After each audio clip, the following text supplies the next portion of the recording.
Hello, WhatCulture Wrestling. My name is Simon Miller, coming to you live, kind of. It's YouTube. It doesn't really work like that, but it may as well do. From the streets of New York City, and if you did tune into RAW last night, the RAW after WrestleMania, you will have seen Alexa Bliss return from her long-standing injury and beat Bayley in around about, 3 minutes tops? It can't have been much longer, which means WWE just squashed Bayley. Why? Here's why.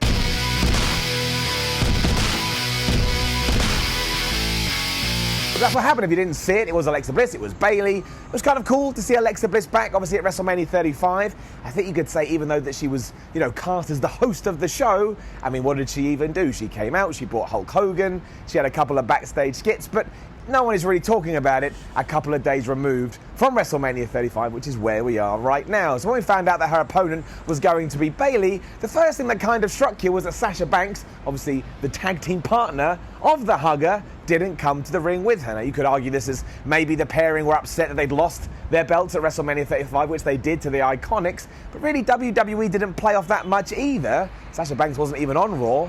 If you wanted to come up with the idea that maybe WWE had broken them up as a tag team, the debate is there to be had. I don't know, you don't know. Right now we don't know. We need to see what's going to happen tonight on SmackDown as we're recording this, and what's going to happen next week on Raw. But the really strange thing with Alexa Bliss and Bayley was far more aggressive than we used to, especially over the last, 2-3 years. She's always been the quintessential good guy, really. Like, at one point, I remember when she was being called up to the main roster, people were like, wow, this could be the female version of John Cena. It didn't go that way. That's a whole other video for another time. And at one point, she had Alexa Bliss in the corner. She was trying to pin her, and she had her hand on the rope. Now, we were there live, the WhatCulture crew were there live, and I just thought it was like, not necessarily a botch, but maybe an oversight, and Bayley's brain had gone a bit crazy.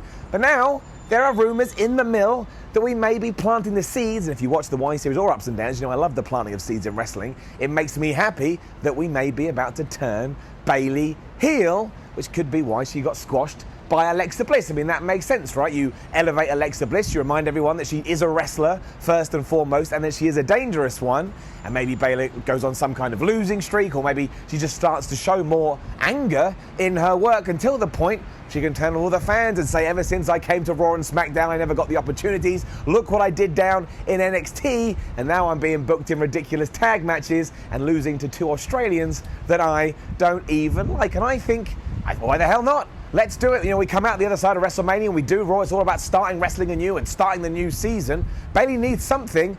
There is another debate to be had about the women's tag team titles, given that they were born in January, and here we are in April already. They feel a bit like just a couple of belts that are on the roster, so that sucks. That's one of the reasons I would have actually had Bayley and Sasha Banks retain at WrestleMania 35, let them have a really long title run, and then when they lose them instantly, the belts are going to be up here, and that's just the way that those gold things work. But we haven't done that, so let's focus on the character of Bayley. She needs something else, she needs something different. She hasn't done all that much since she won the women's championship. You remember, it was like a few weeks before WrestleMania against Charlotte, and everyone was perplexed, like, well, why did we do that? Obviously, why, but why did we do that? Why didn't we wait to the show of shows? And I think ever since we've come out the back of that WrestleMania, which, if I remember correctly, Bayley actually did retain, she has been lost in the shuffle. And look, if you've been watching Bayley since she did debut in NXT, I think giving her the run of the place to see if she can be a bad guy could be really interesting. It could be just what she needs. She could get those promos right and make sure you continue to work on this angry in-ring star. But there is another piece of murmurings, I would say, that we need to look into, and that comes into the fact maybe Bayley has said to WWE, as a lot of other wrestlers have recently, that when her contract comes due, she wants to go somewhere else. Maybe she's not happy with how she's being used. I mean, we just went over a few of the points, and yeah, Sasha Banks and Bayley's tag team run, was it all that special? I loved it when they won them at the Elimination Chamber. I thought that was a real moment. Then they were just kind of that's the other weird thing. They said they're on NXT, saying we're going to come down here and defend the titles. We're going to do it on SmackDown. And they never did. They had a couple of matches on Raw, move into WrestleMania, and that's that. They're done. Interesting. So maybe that's it. Maybe, everyone's saying that WWE is going around to all their employees at the moment saying we wanted you to sign, more lucrative but also longer deals. I think 5 years is not the minimum term, but certainly the term they're aiming for. And that ties into the Good Brothers, Gallows and Anderson. There was loads of talk out there recently that WWE wanted to tie them down. Their contracts are coming due in September. And they went, nah, man, not for us. We want to go into the big bad world, and the big bad world in wrestling 2019 has 3 initials, and that's AEW. And look, we've already seen Brandy Rhodes. She's been saying that All Elite Wrestling is going to have a huge focus on the women's division. maybe Bayley could be the face of that. Maybe she could be the Chris Jericho of that women's division. I mean, you'd love it. I'd love it. She would be a name. I mean, I'm already invested in that company. But if you're looking for something else, and you know that Bayley, someone that maybe you've admired for the last few years, is going to crest, and she is a WWE star, that may be the catalyst that gets you to tune in when their TV deal apparently starts in October. Obviously, there's the flip side to that. There is a much bigger focus in WWE on the women at the moment. Becky Lynch is going to need more opponents. We've got the Superstar Shake-Up in a week. If Bayley gets moved to SmackDown, you know, there's Charlotte, for example. Maybe you could do something there. I don't think you could reverse those roles. I think Charlotte is primed for a face turn.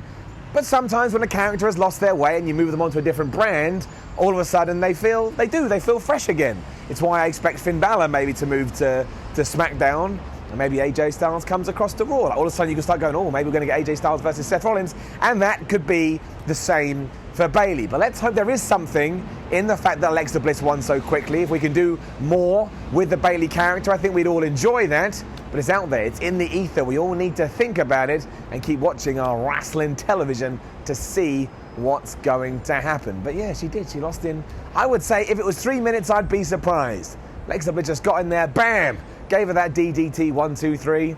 Bayley was out there. Where was Sasha Banks? Where was her partner? Don't do that to me, though, WWE. Don't do some stupid schmoz where Bayley and Sasha Banks fall out. You did that a year ago, and you never paid it off. You're not allowed to pay it off 12 months later. That's not how this stuff works, especially because me as a fan, I'm going to be like, well, clearly they're not going to do anything here. Sasha Banks at one point pushed Bayley's head into a locker, and a week later, after having counselling, oh, it was so bad, they were just hugging and being friends again. Actually, let me go back to that point. I just thought I should have talked about this more. With the Superstar Shake-Up coming up, and we'll probably do loads of videos about that in the coming days, because, you know, I think you could almost argue that maybe the Superstar Shake-Up is more important than the Raw After Mania these days. I mean, the Raw After Mania this year was a lot of fun, but we didn't really grab hold of anything and say, here are our new angles, because we can't, because we don't know who's on Raw and we don't know who's on SmackDown. But let's say Bayley does go across to Tuesday night, soon to be Friday night. There's a couple of people over there that actually benefit from feuding with a bad guy Bayley. And of course, I'm talking about Asuka and I'm talking about Naomi. I think the Battle Royal, the Women's Battle Royal from a couple of days ago, proves how popular they still are. They're almost bad booking proof. I mean, Oscar especially, we love Oscar so much. If you haven't seen Ups and Downs, we now have an Oscar Up, which is given to wrestlers who aren't treated the way they should be treated. And who knows, that probably puts a smile on their face. Anyway, that's not the point. If you do take Bayley, and she takes a real splash on SmackDown, and you put her into a feud with Naomi or Oscar, who you're not going to turn heel at this point. We turned Naomi heel a couple of years ago. It did not work. Oscar, no one is ever going to boo Oscar right now because she has real sympathy, because everyone thinks she got screwed over. And even if you're not into all the insider behind the scenes terms, she's still a very likable wrestler because she's just so damn good. Again, she's probably still the best, well, I hate saying best female roster, I think that's disparaging. She's one of the best wrestlers, period, in the entire company. But when you want to see that, let's even move Naomi over here for a second. There was, at least in my head, I thought, Raw After Mania with Becky Lynch in the ring, Asuka could come out and say, I'm challenging you, Becky Lynch, because don't forget, back at the Royal Rumble, I made you tap out.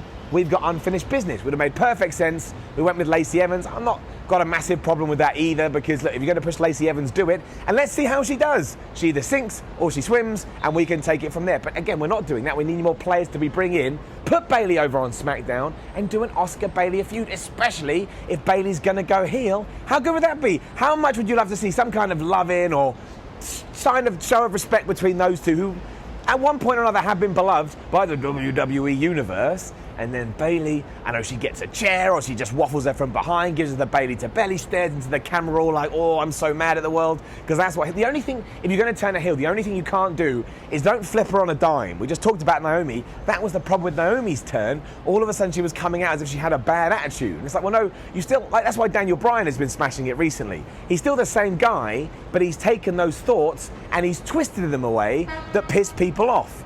And that's what you got to do with Bayley. You can, again, say ever since she's come up to the roster, it hasn't been fair. She's lost the momentum. It's been obstacle after obstacle, and the fans used to be in her corner. We always just sing, you remember that.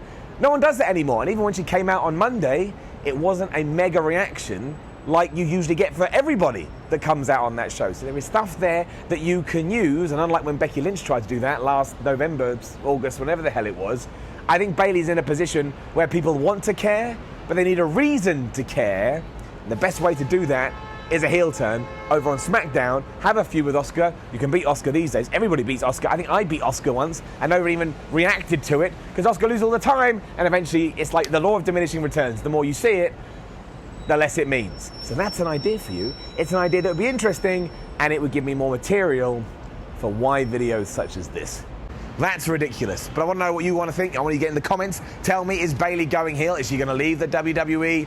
Or was she just mistreated here? Because she is Bayley, and that does seem to happen a lot. Then you like the video, then share the video, subscribe to WhatCulture Wrestling. Go onto our YouTube channel. There is so much WrestleMania content and all the events around WrestleMania that it may actually blow your mind. And even when we get back in a couple of days, we've got content for days. And as you know, the internet always loves content.